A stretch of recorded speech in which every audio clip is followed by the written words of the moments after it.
listening to the Post-Apocalyptic Media Podcast, your weekly post-apocalyptic news roundup.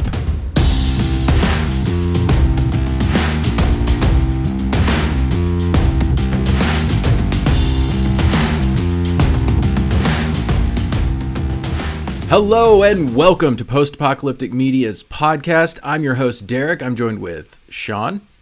Hello. And Stephanie. Hello. We have an action-packed show today, so I'm just going to get right to it.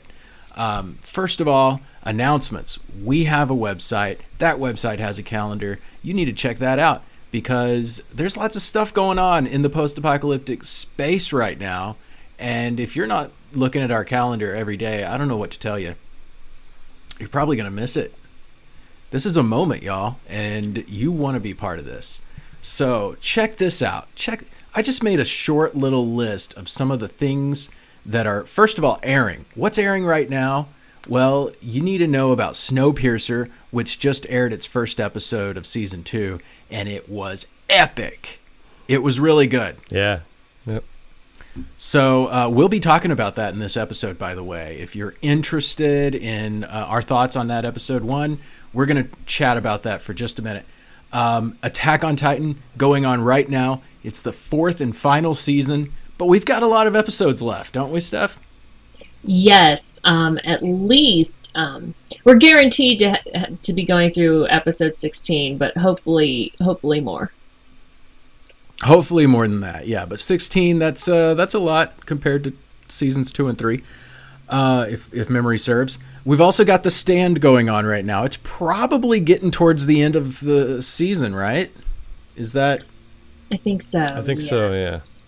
That legit? Yeah, it's a Stephen King novel turned TV series. It's beloved. We have several writers at Post-Apocalyptic Media who have read the book several times. It's that good. So I can count on one hand the books that I've read several times, probably. So that just goes to show. The Stand, and it has been pretty good. I've been watching it. It's got a star-studded cast. It's moving along quite well, and it's really outside the norm of what you see. There's this struggle between God and Satan going on that's kind of below the surface, and I kind of like that because that kind of reflects some like biblical narratives, like the story of Job has God and Satan as characters, but they're also like kind of pulling strings below the surface. I'm not going to get too deep into that question, but The Stand going on right now, Expanse going on right now. We're covering all those on our website, but here's what's coming up. We got Fallout TV show, Halo TV show, Resident Evil TV show, Borderlands, a movie about Borderlands. Just landed Kevin Hart as a major actor on that. The Last of Us, a TV show. The Matrix 4 coming out really soon. Battlestar Galactica coming out eventually. New Dune movie, we think, coming out this year. They've already fooled me once, you know.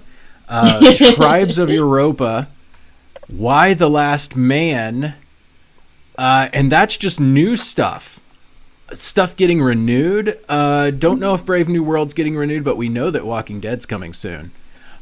Raised by Wolves, we know, is coming back. Mad Max movie in the works right now. A Quiet Place 2 also in the works. Handmaid's Tale, huge. Van Helsing season 5.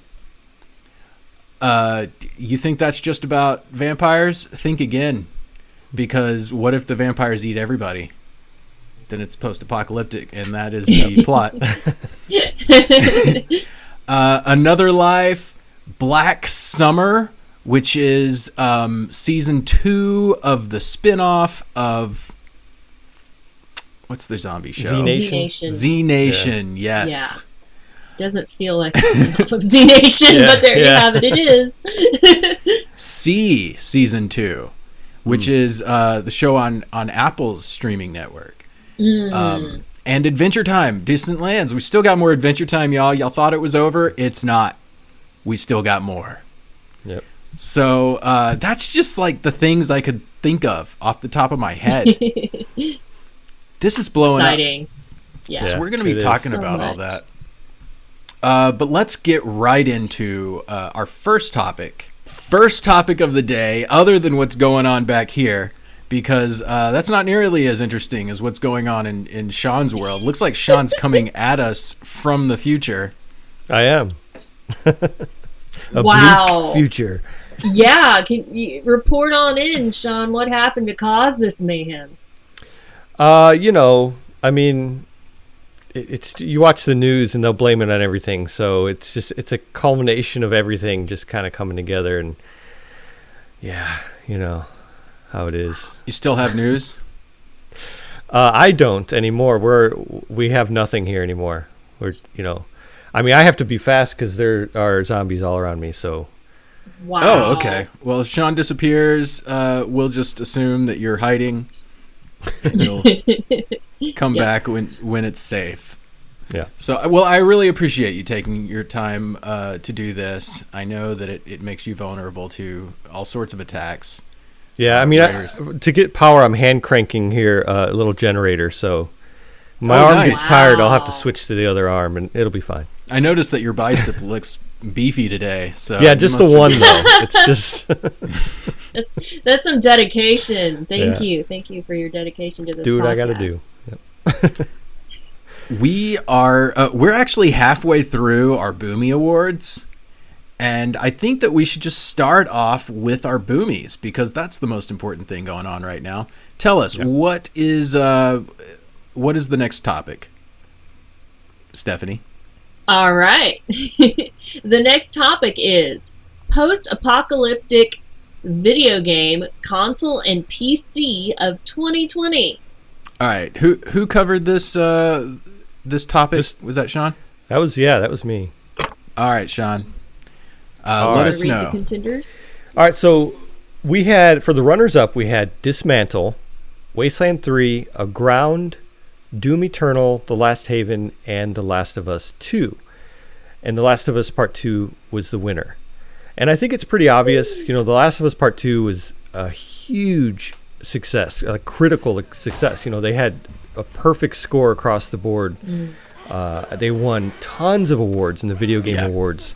I mean, everything from, the voice acting to the score. I believe they won score. And just everything, the storyline, everything to do with that game is just. I mean, this is like a top game of the decade, probably. Like one of those kind of things. And it just came out during a year when we needed something like this. People were home playing games more than ever. I mean, all this stuff people are doing more than ever, watching TV and stuff. But it just came out at a really good time, and I think that. I don't think video games really did like movies did, where they waited, like a lot of movies are waiting till next year. I think video games kind of were like, let's go for it, let's not wait, because that would have been dumb. Smart. Yeah, that would be really dumb. Everyone's like stuck in their homes. Of course, they have even more time. So this is a year of gaming, I think, and this was the king right here. Yeah, if anything, they pushed games out the door that maybe they shouldn't have. yeah. But okay, so in that list right there, we had several different kinds of games. It's almost unfair to be comparing these games because you've got, of course, The Last of Us is just kind of. Well, I'm not going to comment exactly on what kind of game, but it's a very creative kind of strategy, but also with some fighting elements, like almost first-person fighting. But it's third-person, right? Yeah, it is, and it's very story-driven. Like a big part of it was the story. They got you into kind of relating yourself to Ellie and Joel, and making sure that you are, kind of in their heads, and like what you would do in that situation. So, Love that's a big that. part of it. And then Wasteland 3 is a deep RPG. I finished it last night, actually. Wow. Just short review of Wasteland 3. It's almost like if you'd have taken Fallout 2 and put it into our current context, just upgraded the graphics, upgraded the music, upgraded the combat mechanics, just made everything a little better. So if that appeals to you, Wasteland 3, man, check it out. It's it was fun, and the choices made sense. There was a lot of consequences to my choices. I will say I played it on the hard difficulty, so there's several difficulties. There's one difficulty above what I did, but I'll say, playing the game like I did, if you're the kind of person like me who's gonna spend an hour at the merchant trying to make sure you have the right gear and you've upgraded it all and modded everything, it was kind of too easy for me at the end, Really? even on the hard difficulty. Oh, really? Wow.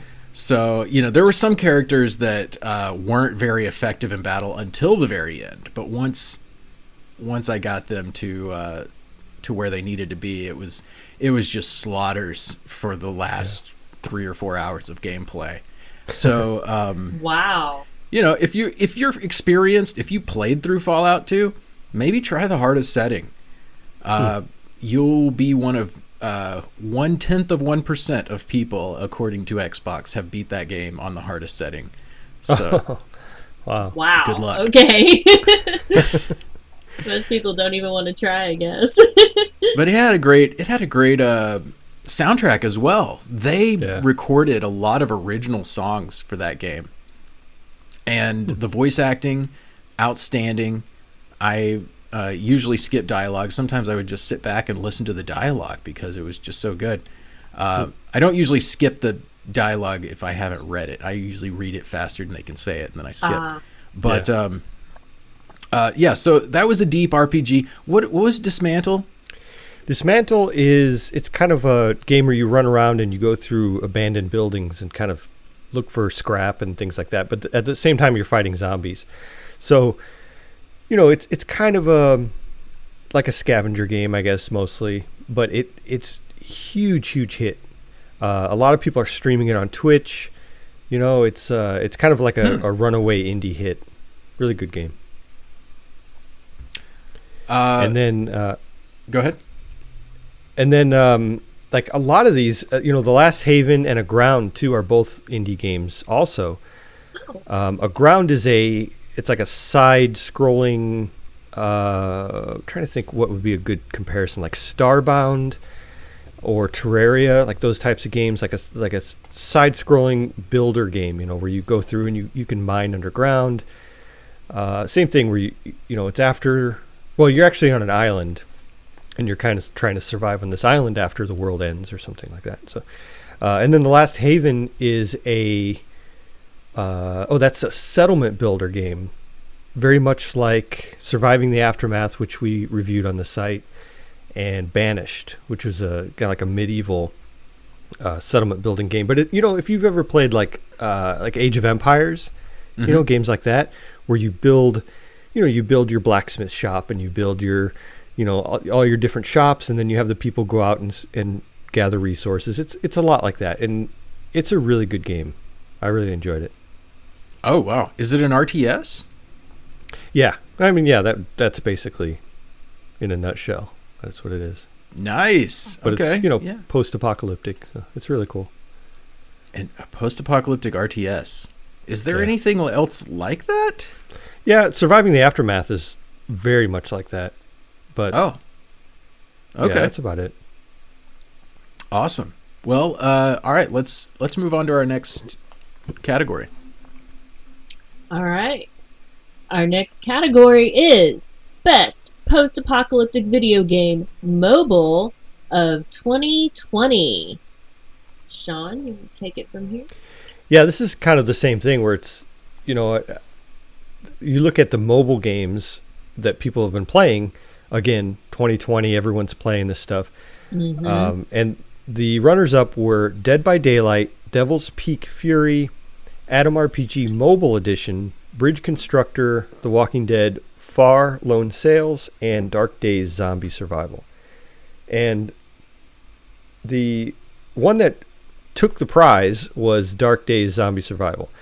There are so many good games on this list. Like, I've played all of these. Well, maybe not Bridge Constructor. I didn't play that one, the Walking Dead one. That's just it's basically just a game that you have to build bridges and they have to stay up, you know. Mm-hmm. I saw a video for it, but I haven't played that one. But the rest of them I've played. Devil's Peak Fury is a racing game. Just amazing looking cars in that. You're basically just driving around and, you know, watching for bombs and blowing up the opponent and stuff like that. Atom RPG they have a PC version, which you've played, Derek, right? Or did you play the mobile version? I played the mobile version. Oh, the mobile version, okay. And then Farlone Sales, we did a story on that. It's a really great idea for a game. You're basically keeping it's like a sail car. There's like a car that has a big sail on it, and you have to build within this while it's moving, and it has to keep moving, kind of like Snowpiercer. And you have to repair it as it's moving, you know, so you're constantly making upgrades and repairing it and everything. It's a pretty cool concept. But Dark Days Zombie Survival is a beautiful game. It has kind of like a cell shaded, not really, well, almost cartoonish, but, you know, kind of like Borderlands kind of a look to it. Reminds me of really cool game. Yeah. And it's a beautiful game. It's a fun game. It's, you know, one of those kind of where you just have to get stuff and build it and survive and, you know, upgrade your weapons and all that kind of stuff. But it's kind of cool. Yeah, there's a very open building concept in that game. Yeah. I could, it had me building walls and doors. Collecting wood and rock, and as you can tell, I just started playing, but yeah, that seems really fun. That sail game, what was it called? Farlone Sales. I've watched some footage of that. I haven't played it, but the footage just gorgeous. Yeah. Very cool game. Yeah, I really like that concept. All right, next category. All right. The next category is our craziest post-apocalyptic news of 2020. All right. That was a crowded field of candidates there. Yeah.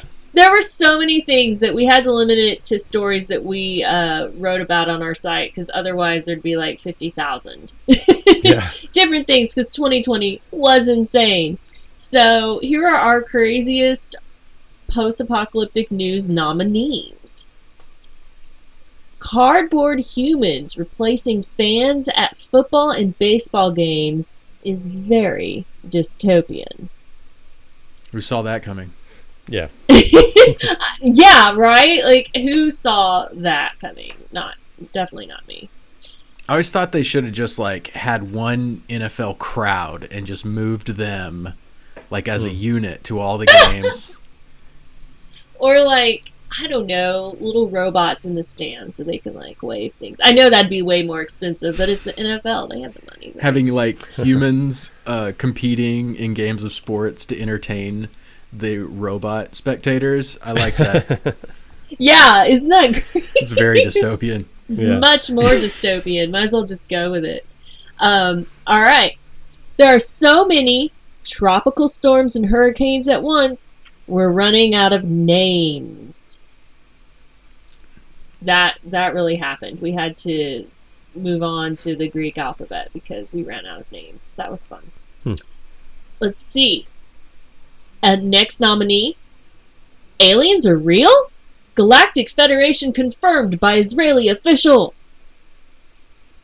That's crazy. Yeah, not just any Israeli official. A guy who was in charge of their space program for yeah, a long he says time. There's a Galactic Federation and peeps are on Mars. All right, the next one. Oreo made a doomsday vault, and I know where I'm going when the bombs drop. And it's true. That would be where I would prefer to be personally. Let's see. Next. National Weather Service issues fire tornado warning in perfectly fitting 2020 moment. And that is actually true. Like, people in a certain region got, you know how you get tornado warnings? Well, theirs said fire tornado. That was very special. Yeah, this wasn't a typo where they meant fire, comma, tornado. This is a fire tornado. Yes. Yes. Because tornadoes and weren't the bad last enough. What did you say? Tornadoes weren't bad enough for 2020. We needed Oh my to up gosh. the ante a little bit in the stimulation. Yeah, seriously. It does feel like a simulation. And the last nominee is Zombie Cicadas Return to West Virginia. All right. What makes them zombie cicadas again? Sean? They have a parasite in them. Okay, so they die. A parasite goes in their dead bodies and makes them reanimated. Basically, controls them so that so that they're still moving around. Yeah, it's crazy. Oh my gosh. That is horrible. Isn't that the plot for Invasion of the Body Snatchers? Pretty much, yeah. Holy cow, Are that's they, a like, real thing. Slowly moving up the food chain until they get to us. Yeah. Yeah, it's practice. Yeah, how do we know that there aren't some people around who are already being controlled? You know, they'd obviously like not want to like reveal themselves, but I feel like, you know, like if they're ordering pineapple on pizza, we should be a little suspicious. That's the sign. I always wondered, like, I don't know. I know this isn't the case with COVID, but like, I was like, what if there was a virus that just took over your brain and made you want, yeah, just like this zombie cicada thing, made you want to go outside and spread it to as many people as possible while you're infected. It just gives you this overwhelming desire to go out, Yeah. you know, and cough on tons of people. I feel like that's, yeah, we're, I don't know. Anyway, it's just fun, you know? It'll be like COVID 25 or something. All right, what was the winner? Who was the winner? All right. The winner is Aliens Are Real? Galactic Federation confirmed by Israeli official. Yeah, and it should have won because we can only discover aliens once, and it's about time. By the way, I think more and more like government agencies are tripping all over themselves to release stuff about aliens, and it all seems to be like, I'm not saying coordinated with each other, but it seems related that they're all doing it right now. So because of this news, I ended up watching several documentaries about alien contact. Mm-hmm. So check out The Phenomenon. Came out this year. That's the best one. Great documentary. And check out Travis. Travis has been out for a long time. That's a good one too. It's the story of a man who was abducted. Basically, his friends saw him get shot at by an alien vessel and ran away, and then he reappears several days later in a field with memories that that are very interesting. I can't say whether I believe his memories are accurate, but I can say they're very interesting. They're very interesting, and yeah, they did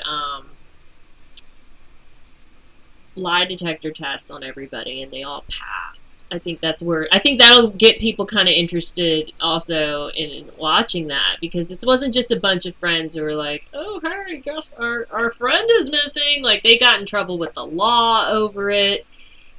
It was a big deal. Yeah, they were basically charged with murder, because when they went back and said an alien shot at our friend and we left him, the police thought this is the stupidest cover story for a murder we've ever heard, and arrested them. That sounds a lot like the movie Fire in the Sky. Did you ever see that? No, I don't think I have. Me neither. I wonder if that movie was based on this story. Interesting. Maybe. It's a really good movie. All right, there you have it. 3 movies about aliens that you should be watching: Fire in the Sky, The Phenomenon, which is really recent stuff. It's got interviews with high up members of Congress, among other things, and covers a lot of what is kind of the big things in alien history. The Roswell Controversy. You have a guy who's like, Yeah, we were transporting stuff from Roswell, and I was told to go stand in front of this trash and take pictures with it. It wasn't part of what they were transferring.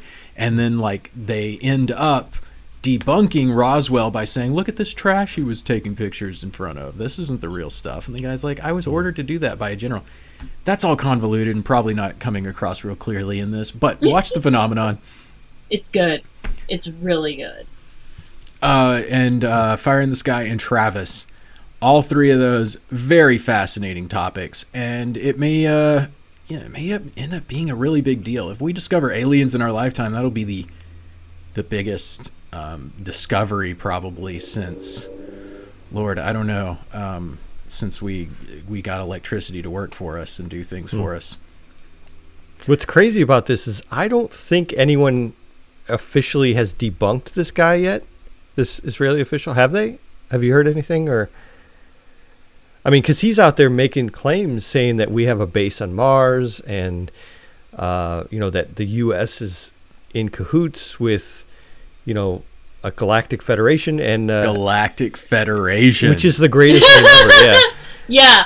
That, I mean, wow. Not just enough for aliens to have visited us, but Galactic Federation and some people on Mars. Like, yeah, dang. it's crazy.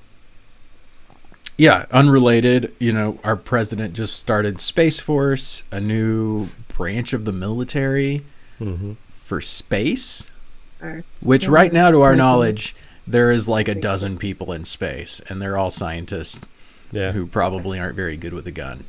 What I love about Space Force is they call, like in other, I guess in Air Force, they call them cadets. In Space Force, they call them guardians. That's pretty awesome. That's cool. There's so many, and plus, there's so many awesome things. I mean, I'm a fan of, I think Space Force is cool. I like the idea. I hope Biden keeps it, I mean, who knows? We'll see. Guardians. Sounds like a boss in Halo or something. Yeah. Yeah, they took, it feels like they took so many ideas from different sci-fi shows. I mean, Guardians of the Galaxy, the logo looks like Star Trek. Yeah, it's just like, it's so funny. The Force be with you. Yeah, we could talk about aliens all day, but we should probably move on until more news comes out about that. And then we'll be covering it here immediately. So next topic. All right, next topic is best post-apocalyptic scene or sequence.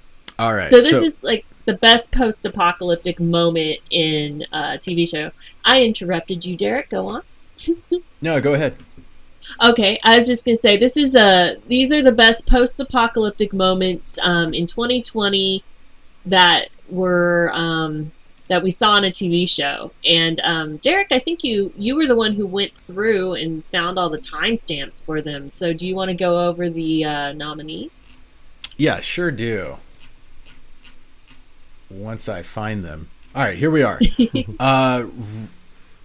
We've got Those Are Nukes, Old Timer, which is in the basically the opening scene of Umbrella Academy. It is, I'm just going to go down the list, actually. Morgan confronts the bounty hunter. That was in Fear the Walking Dead. It's a great fight scene. Gabriel's sacrifice, which I picked that because Gabriel started out being such a selfish, like Weasley character who sacrificed his congregation and didn't want to fight, and he was just like dead weight. And he's gone through this transformation, and I think that this scene really shows the changes that Gabriel's made over the years. Mother deals with some unwelcome guests in Raised by Wolves. Class warfare from Brave New World. Betrayal, rebellion, plotting, and torture in Snowpiercer. That all takes place in about 14 minutes. The winner, Those Are Nukes, Old Timer. That is a scene, even if you don't plan on watching Umbrella Academy, you should watch that scene. Just watch the scene by itself. You don't have to know the characters and what their powers are and anything. It is a beautiful scene. It basically, it. I can't say much about it without spoiling the scene for you, but it is beautiful, and it has a nuclear explosion in it that is just so crystal clear and well done. It is a huge budget show, Umbrella Academy on Netflix. So we've got this timestamp up here. We also linked to YouTube so you could watch it there, but surprise, surprise, YouTube took it down. So if you look on our website below the YouTube non-video where it says this video is not available, you have a little link I called backup link. You click on that link, it's going to take you to a place where the law doesn't touch. The deep web. Oh my god. Yeah, I hope you have some antivirus software installed. And a good VPN. Yes. Okay, so yeah, check that out. Those are Nuke's Old Timer. Beautiful scene. I think that we were pretty much unanimous here at Post-Apocalyptic Media on picking that one. That was phenomenal. It's so good. Morgan confronting the bounty hunter. Great battle scene. Gabriel's sacrifice.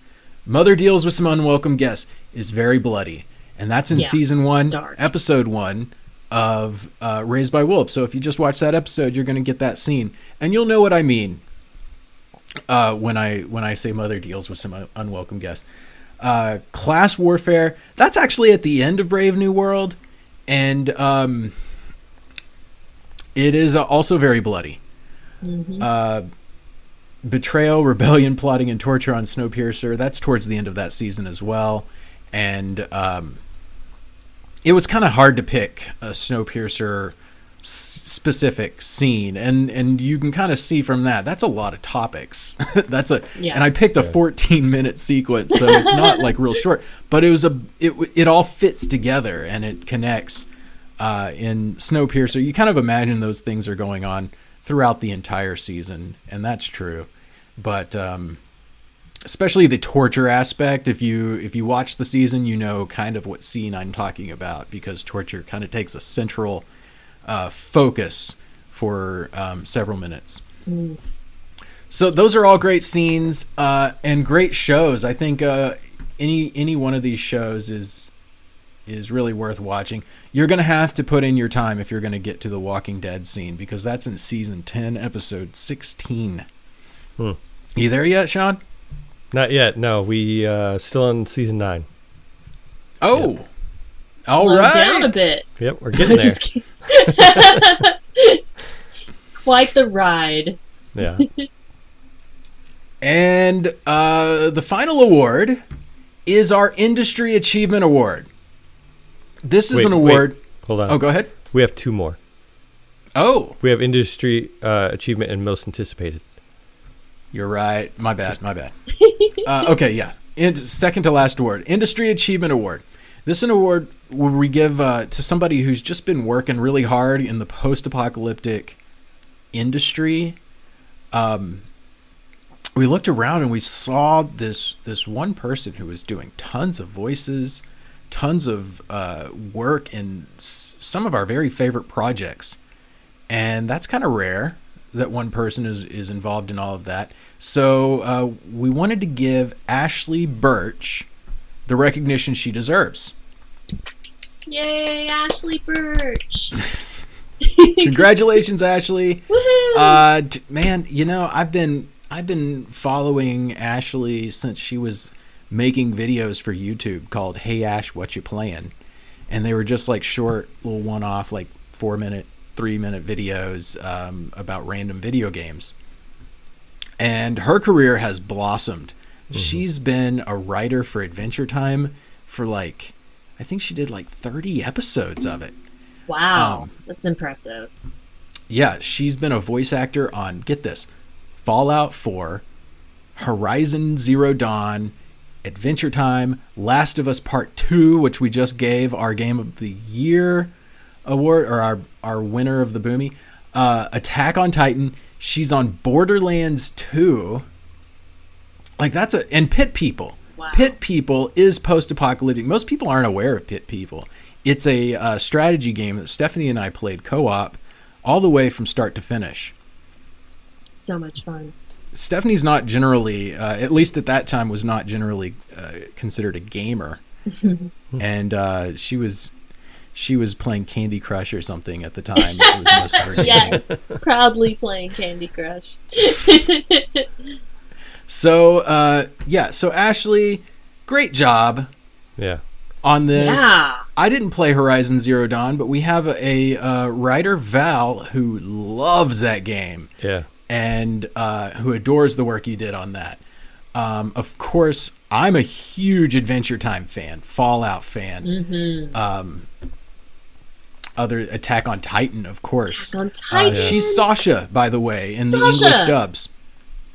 The girl is always eating food Potato. or obsessing about food.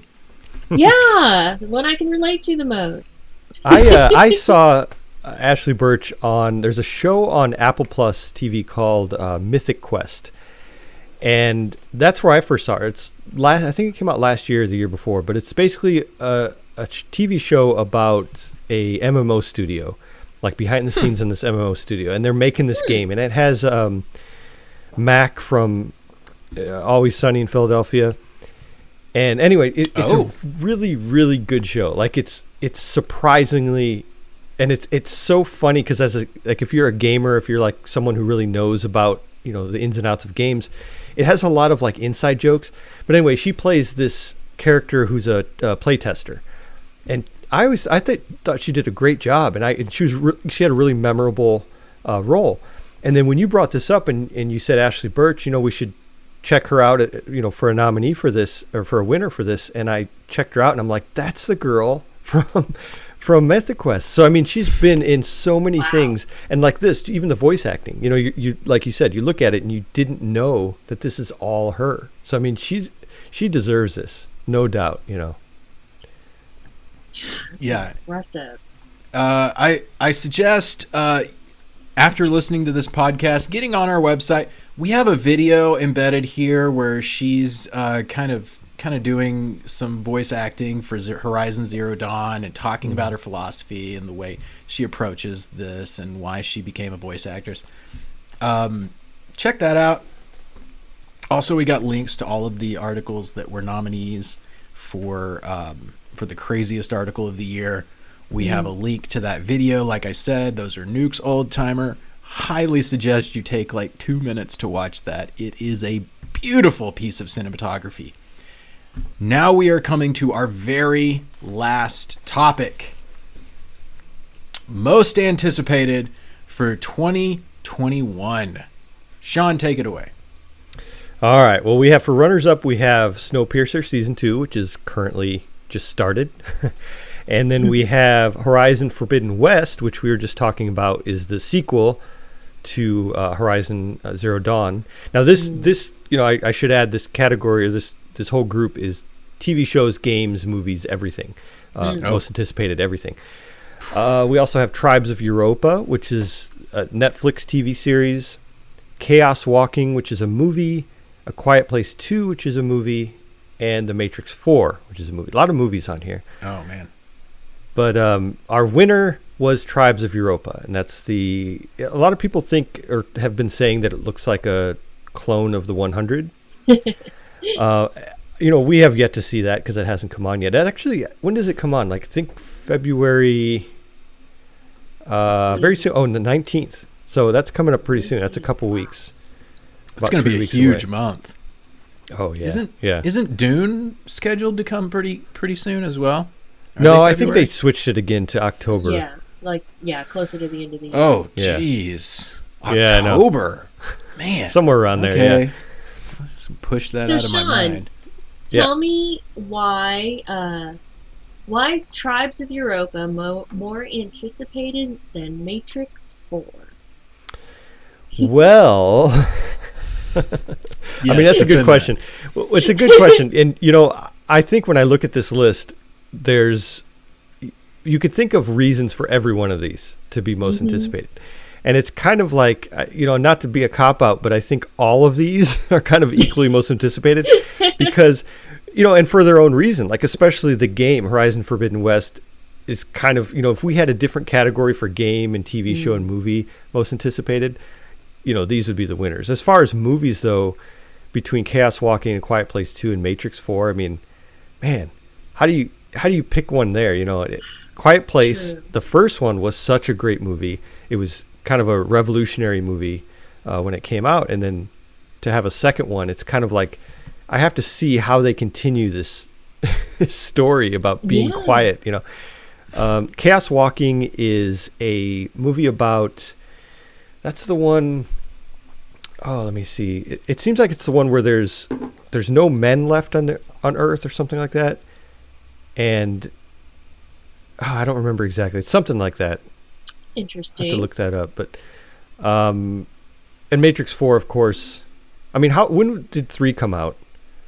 Gosh, ages ago. Yeah, it was like in the 90s or no? Well, I don't It remember. couldn't have been that. No, not that long ago. Now I want to look it up. Yeah, no. I'm gonna guess. Let's all guess. I'm gonna say 2006. Yeah, that's probably about right. 2002. I don't know. I'm just randomly trying I say to guess 5. earlier than you. Okay. $1. All right. $1, Bob. I'm looking it up now. 2003. Oh. So I was the So closest. you were I the guess. closest without going over. Yeah. Yes. Although honestly, I would have guessed earlier than that if y'all hadn't said that you all thought it was in the 2000s. So. Wow, 2003. Tribes Close of to Europa has a teaser that you can watch on YouTube. We've also embedded that into that story. That story is a great story. Maybe, just maybe you should go check that out. Yeah. When you're on your computer. Yes. But that trailer's embedded in there. That's a watch, man. Watch that trailer. I was honestly, to be honest, I heard the name Tribes of Europa and I was like, eh. And then I watched the trailer and I'm gonna watch every episode. I'm pretty sure. Yeah. I think for me too, another reason that this one wins here is because a lot of these are sequels. The game, Snowpiercer, Quiet Place, Matrix 4. The only one, Chaos Walking, being the non-sequel. So it's kind of like we know kind of what to expect with all these. Tribes of Europa is a brand new thing. Despite, the similarities to the 100, I think that it's still exciting to figure, to find out what this is going to be. I mean, you see like jets flying over, and at the same time, people are like wearing scrapped armor, and so it's like, what's going on here? So it looks like it'll be fun. Yeah, I'm gonna watch it. I want to watch it right away just to see if it really is similar to the 100 or if that just is something that comes out in the trailer. Yeah. I'm so curious. Okay, so that's the Boomie Awards. Congratulations again to all of our winners. It's been a difficult year to compete in post-apocalyptic stuff because there's so much of it. There's so much good content coming out. This isn't like most years. And, just like I said at the top of the show, we've got a lot of shows coming out. I just covered shows and movies off the top of my head, and that was a long list of AAA level stuff. We've got all sorts of games that I'm not even talking about in that list, short films, indie stuff, and also just a special congratulations to indie developers this year. Yeah. Sean talked about the indie games that made our top lists here and became nominees. That's not easy to do. And thank you for trying to put your art out there, even if you're not backed by a lot of money in a big studio. We want to see that, and we want to support that with our website. Mm-hmm. So keep that up. Reach out to us if you're doing stuff like that, and let us know what's going on. Because we want to cover that, and we can't see everything. So help us out. Drop a line. Moving on to a topic.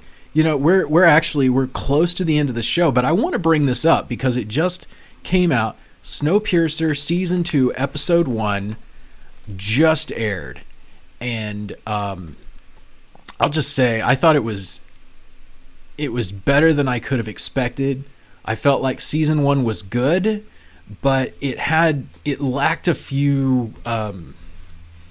it lacked some things that I think they're bringing in Season 2, kind of high-level, strategic, philosophical angles that they really hit hard in this episode. And so I'll just throw this opinion out there and see what you guys think. But at this moment, I'm kind of Team Wilford. I know he rules with an iron fist. You know, people are like, oh, he's... But you kind of need that when all of the world's population is hanging by a thread. You maybe need somebody who can take that high level. Let me tell you about Wilford. He was betrayed and yet still managed to go take Jennifer Connelly's daughter, to get on this train Alice, to make it survive for 7 years, even though it's not nearly as well equipped as the main train. And and he seems to have raised that girl pretty good. He's taking over the main train with a strategic, level that maybe we haven't seen from the other characters who are trying to rule. What do you guys think?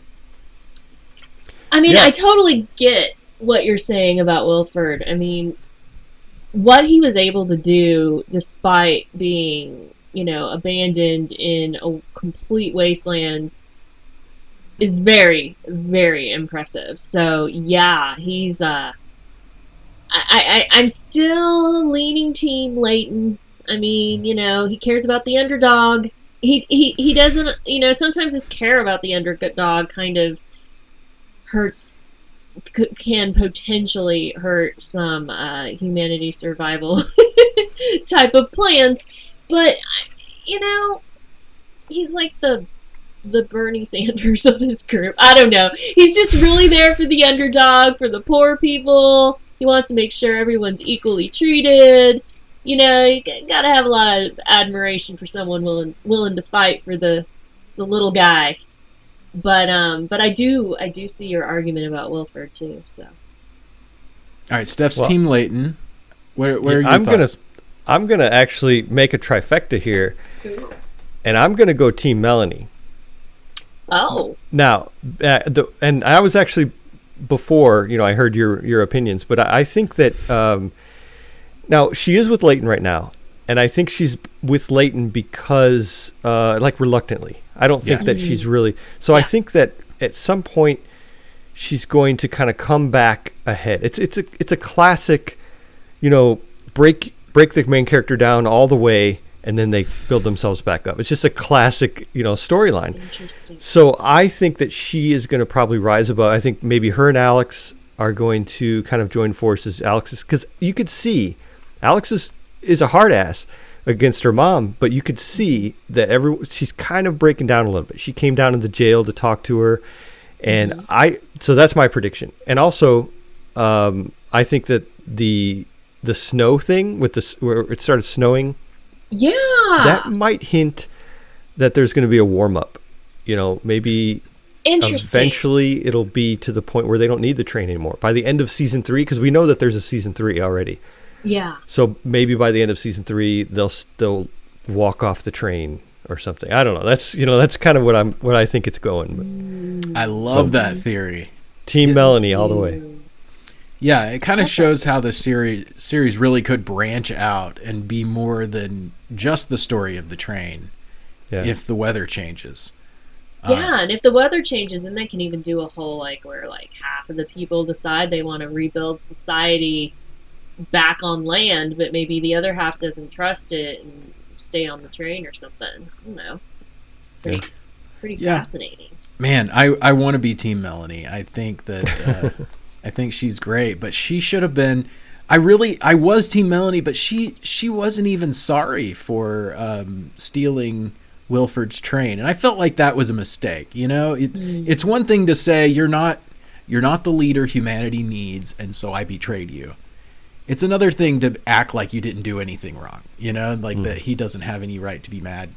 You feel no regret about it. Yeah. His strategy to just let everybody freeze to death and then come in and scavenge the train feels like something that that I can relate to. I'm like, okay, that makes sense.